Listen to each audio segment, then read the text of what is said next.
Gentile nations. Are we living in the end times? The answer is resounding yes. Prophecies are being fulfilled and many are not seeing this. Perhaps one of the great fulfillments is the formation of the Gentile nations. Who are the Gentile nations? That is what we are talking about today, and we are starting right now. After World War I, end-time prophecies began to really move after a long time of silence. End-time Gentile nations were formed shortly after the war. There will be World War III, by the way. When we say Gentile nations, what do we mean? Generally speaking, Gentile nation refers to all nations which are not Jewish. The word Gentile or Gentiles appears 131 times in the Bible. Both in Hebrew and Greek, the word means about the same thing. If you take a nation of Lesotho as an example, which we all know that it is a non-Jewish nation, but is that what the Bible is referring to when it says Gentile? We need to have a definition for the word Gentile, which is in viewpoint of what the Bible shows us. The first time the word Gentile was used in the Bible was in the book of Genesis chapter 10. Let us read that verse and see who is called a Gentile or Gentile nations in the Bible, not what we think. Genesis 10 verse 5. By this were the eyes of the Gentiles divided in their lands, and every one after his tongue, after their families, in their nations. He says, by this were the eyes of the Gentiles divided. The phrase divided in means scattered abroad. So the Lord was telling us that by this the Gentiles were scattered abroad or formed. That was verse 5. Now we need to read a few verses before verse 5 to see those who are called the Gentiles. Genesis 10 verse 1 through 4. Now these are the generations of the sons of Noah: Shem, Ham, Japheth, and unto them were the sons born after the flood.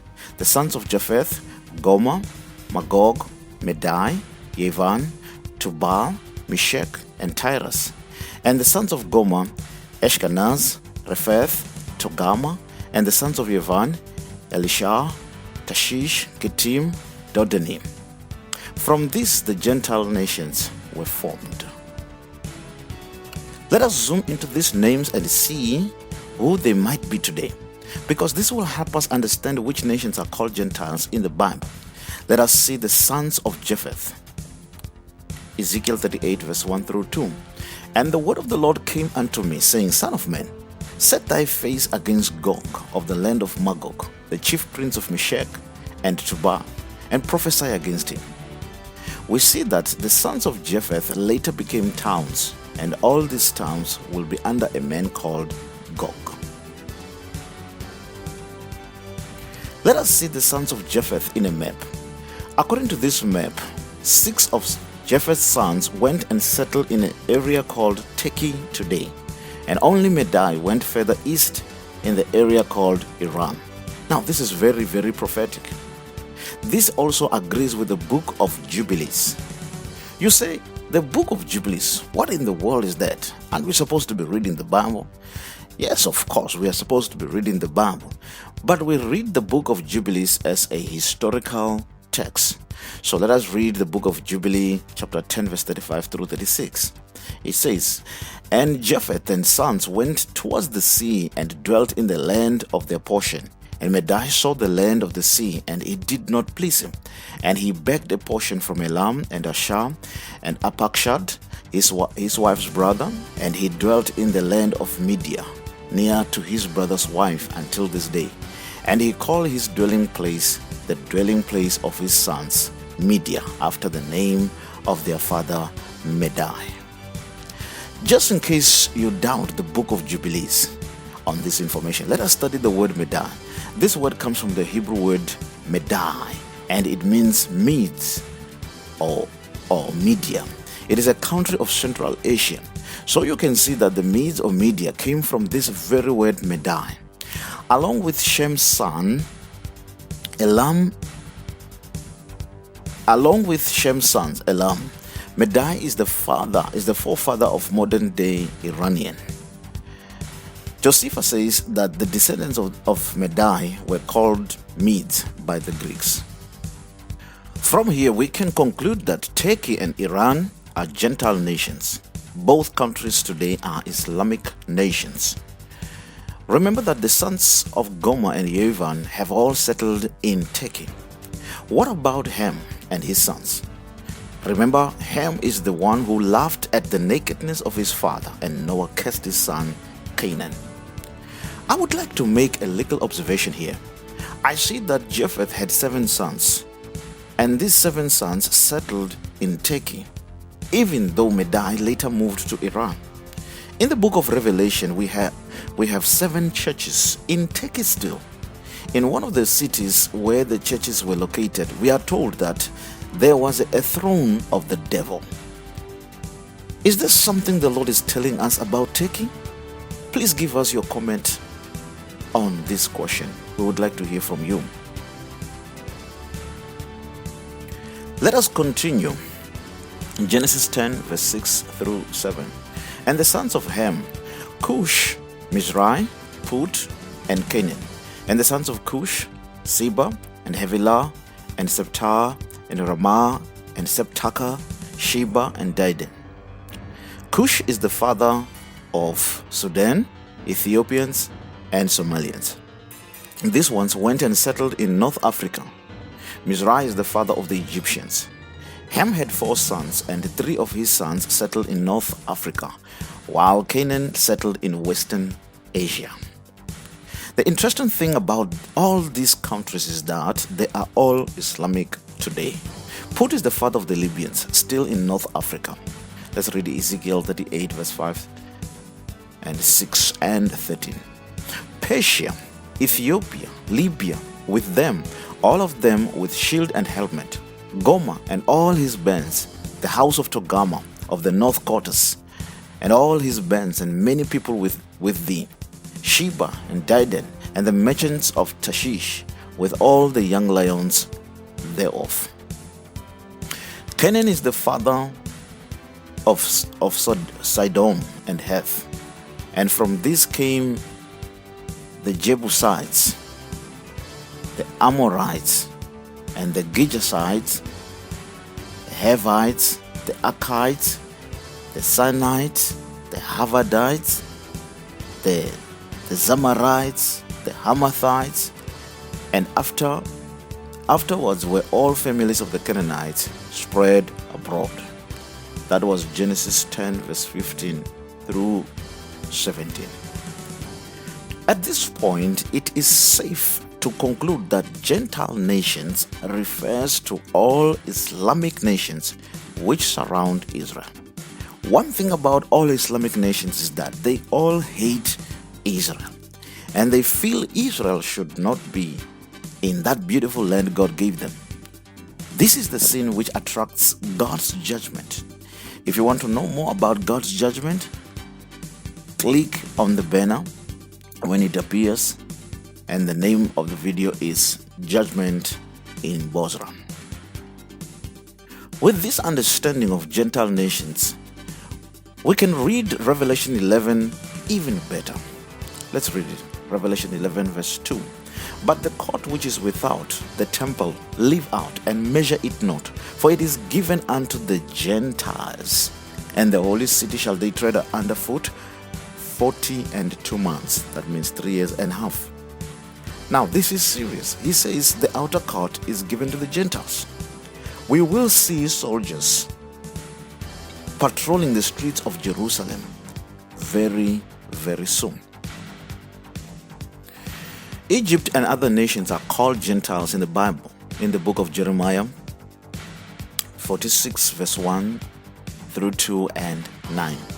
The word of the Lord which came to Jeremiah the prophet against the Gentiles, listen to the names which are called Gentiles, against Egypt, against the army of Pharaoh Necho, king of Egypt, which was by the river Euphrates, in Carchemish, which Nebuchadnezzar, king of Babylon, smote in the 4th year of Jehoiakim, king of Judah. Come up, ye horses, and rage, ye chariots, and let the mighty men come forth. The Ethiopians and Libyans that handle the shield, the Lydians that handle and bend the bow. Did you see that? That Egyptians, the Ethiopians, and the Libyans are called the Gentiles? Okay. In the New Testament, Gentile nations mostly was referring to Greeks and Romans. But in Bible prophecy, Gentile refers to heathens, and these are primarily Middle Eastern nations. Let us look into the formation of the Middle Eastern nations. Let us begin with Israel. Israel was born again as a nation in 1948, May 14th. Israel had gone almost 2,000 years without a home of their own. Prophecy was fulfilled as God said in the scriptures. Isaiah 66 verse 8.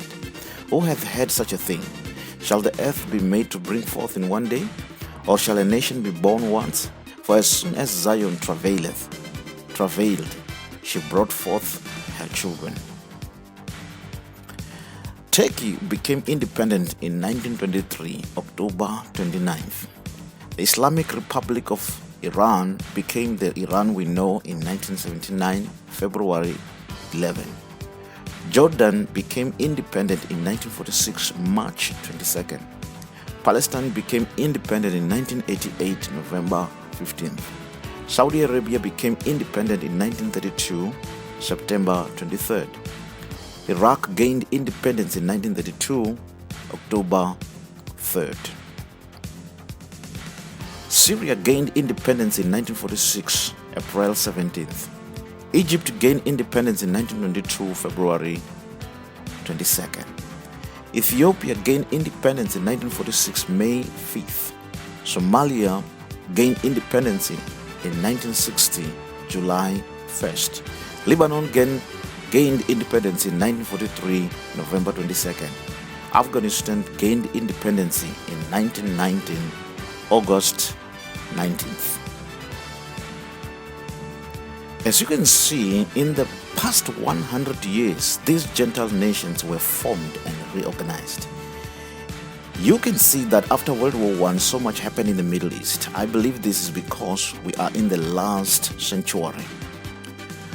On 21st August 1969, the Al-Aqsa Mosque caught fire in Jerusalem. And of course, this was blamed on Israel, calling it Jewish crime. Amin al-Husseini called for all Muslim heads of state to convene a summit. An Organization of Islam Cooperation finally formed in 1972. The Organization of Islam Cooperation, OIC, is the second largest intergovernmental organization in the world after the United Nations. It was founded by a charter in 1962, following decades of deliberation by Muslim scholars and statesmen around the idea of forming a global Islamic organization.